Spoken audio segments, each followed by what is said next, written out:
এটার সাথে আমি আবার কলা দিব, দুধ দিব, চিনি দিব। বাচ্চাদের জন্য এটা কিন্তু খুব হেলদি একটা ফুড, বিশেষ করে বাইরে থেকে আসলে বাচ্চারা খুব খেতে চায়।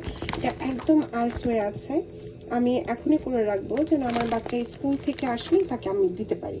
আমেরিকা এমন একটা জায়গা, হাতের কাছে আপনি সব কিছু পাবেন, কিন্তু সব কিছু ডিপেন্ড করছে আপনার উপর। আপনি আপনার বাচ্চাকে রেডিমেড খাওয়াবেন নাকি একটু কষ্ট করে নিজে তৈরি করে হেলদি একটি ফুড খাওয়াবেন। আমি আমার বাচ্চার জন্য যেমন হেলদি একটি জুস তৈরি করছি, আমি ইচ্ছা করলে কিন্তু বাইরে থেকে কিনে দিতে পারি একদম রেডিমেড। আমি ইচ্ছে করলাম বাচ্চাকে স্কুল থেকে নিয়ে আসছি, একটি জুস কিনে হাতে ধরিয়ে দিলাম। আবার আমি ইচ্ছে করলে বাসাতেও তৈরি করতে পারি, এটাতে কিন্তু খুব বেশি সময় লাগছে না।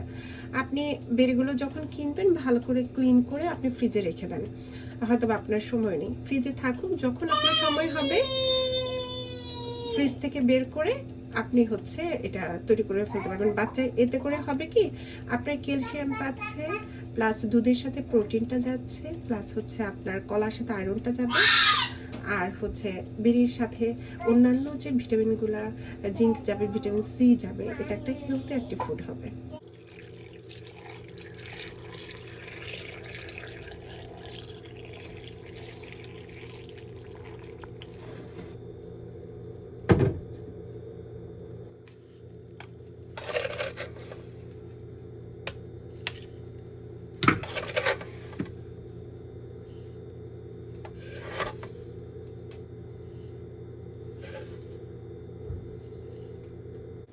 বাসায় যে জুসটা করেছি, অবশ্যই এটা বাইরের জুসের থেকে হেলদি হবে।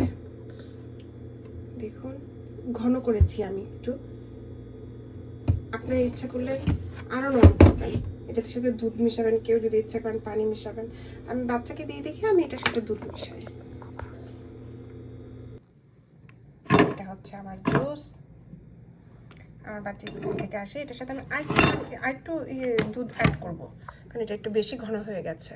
দুধ অ্যাড করেছি, এখন আমি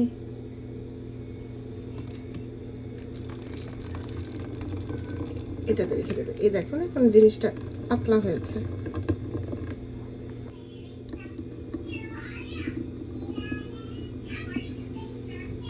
এটা রেখে আপনি ফ্রিজে রেখে দিতে পারবেন ৩-৪ ঘন্টা, খুব বেশি রাখবেন না, বা বাসিটা খাওয়াবেন না।